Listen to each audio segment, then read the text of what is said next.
سورہ ناس، سورۃ الناس کا تعارف، مقام نزول۔ سورۃ الناس زیادہ صحیح قول کے مطابق مدنی ہے۔ آیات، کلمات اور حروف کی تعداد: اس سورت میں 1 رکوع، 6 آیتیں، 20 کلمات اور 79 حروف ہیں۔ الناس نام رکھنے کی وجہ: عربی میں انسانوں کو الناس کہتے ہیں اور اس سورت کی پہلی آیت میں یہ لفظ موجود ہے، اس مناسبت سے اسے سورۃ الناس کہتے ہیں۔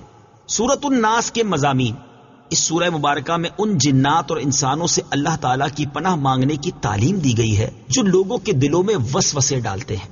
سورہ فلق کے ساتھ مناسبت: سورۃ الناس کی اپنے سے ماقبل سورت فلق کے ساتھ مناسبت یہ ہے کہ سورہ فلق میں ظاہری شر سے اللہ تعالیٰ کی پناہ مانگنے کی تعلیم دی گئی تھی اور اس سورت میں خفیہ شر سے اللہ تعالیٰ کی پناہ مانگنے کی تعلیم دی گئی ہے۔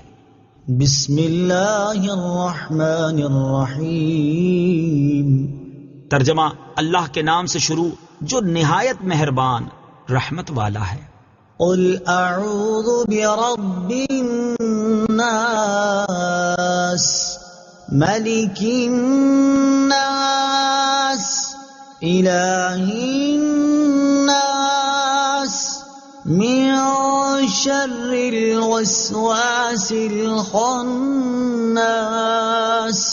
الذي يوسوس في صدور الناس من الجنة والناس۔ ترجمہ: تم کہو میں تمام لوگوں کے رب کی پناہ لیتا ہوں جو تمام لوگوں کا بادشاہ ہے، تمام لوگوں کا معبود ہے، بار بار وسوسے ڈالنے والے، چھپ جانے والے کے شر سے پناہ لیتا ہوں، وہ جو لوگوں کے دلوں میں وسوسے ڈالتا ہے، جنوں اور انسانوں میں سے۔ قل اعوذ برب الناس۔ تم کہو میں تمام لوگوں کے رب کی پناہ لیتا ہوں۔ تفسیر صراط الجنان میں ہے اللہ تعالیٰ ساری مخلوق کا رب ہے، مگر چونکہ انسان اشرف المخلوقات ہے اس لیے ان کا خصوصیت سے ذکر فرمایا۔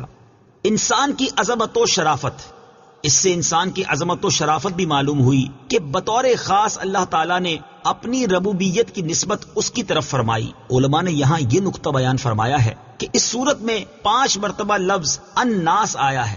اس میں حکمت یہ ہے کہ چونکہ انسان بچپن میں صرف پرورش ہی پاتا ہے، اس لیے سب سے پہلے رب الناس یعنی ربوبیت والی صفت کا ذکر فرمایا۔ جبکہ انسان جوانی میں مست ہو کر بے راہ ہو جاتا ہے، اس وقت اس پر قانونی گرفت کی ضرورت ہے، اس لیے یہاں ملک الناس یعنی لوگوں کا بادشاہ فرمایا۔ اور چونکہ انسان بڑھاپے میں عبادت میں مشغول ہوتا ہے، اس لیے تیسری جگہ اللہ تعالیٰ کی صفت الوہیت اور معبودیت کا ذکر فرمایا، اور معبودیت کا ذکر فرمایا یعنی الہ الناس۔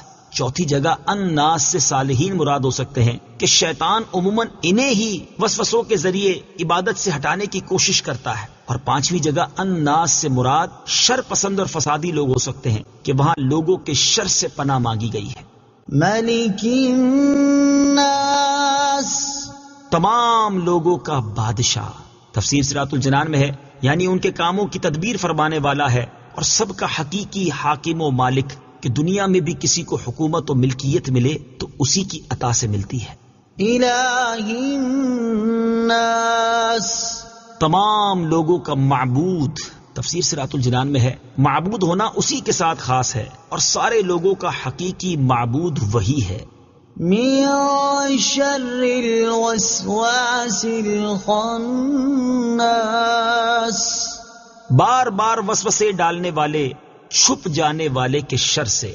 تفسیر صراط الجنان میں ہے اس سے مراد شیطان ہے، اور یہ اس کی عادت ہے کہ انسان جب غافل ہوتا ہے تو اس کے دل میں وسوسے ڈالتا ہے، اور جب انسان اللہ تعالیٰ کا ذکر کرتا ہے تو شیطان دبک رہتا ہے اور ہٹ جاتا ہے۔ وسوسہ اور الہام میں فرق: یاد رہے کہ برے خیال کو وسوسہ کہا جاتا ہے جبکہ اچھے خیالات کو الہام۔ وسوسہ شیطان کی طرف سے ہے، لہٰذا اس پر لا حول پڑھنی چاہیے، اور الہام فرشتے کے ذریعے اللہ تعالیٰ کی طرف سے ہوتا ہے، اس لیے اس پر اللہ تعالیٰ کا شکر کرنا چاہیے۔ نفس امارہ کے غلبے میں وسوسے زیادہ ہوتے ہیں جبکہ نفس مطمئنہ کے غلبے میں الہام زیادہ۔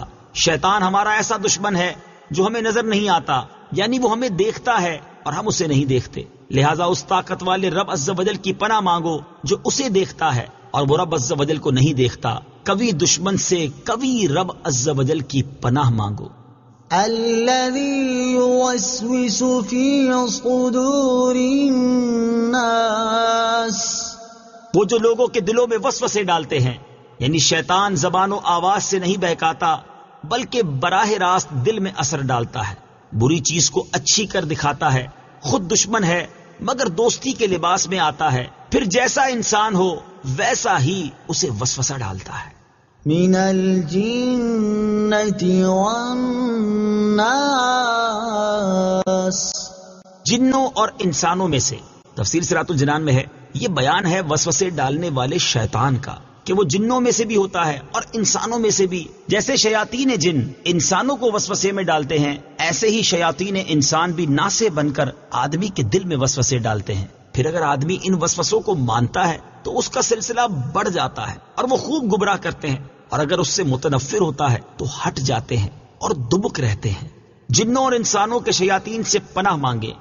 آدمی کو چاہیے کہ جنوں کے شیاطین کے شر سے بھی پناہ مانگے اور انسانوں کے شیاطین کے شر سے بھی۔ اس سلسلے میں یہاں ایک مفید وظیفہ پیش خدمت ہے۔ چنانچہ حضرت عائشہ صدیقہ رضی اللہ تعالی عنہا فرماتی ہیں، بخاری شریف کی حدیث ہے کہ رسول اللہ صلی اللہ تعالی علیہ وآلہ وسلم رات کے وقت جب بستر مبارک پر تشریف لاتے تو اپنے دونوں دست مبارک جمع فرما کر ان میں دم کرتے اور سورہ قل هو اللہ احد اور قل اعوذ برب الفلق اور قل اعوذ برب الناس پڑھ کر اپنے مبارک ہاتھوں کو سر مبارک سے لے کر تمام جسم اقدس پر پھیرتے، جہاں تک دست مبارک پہنچ سکتے۔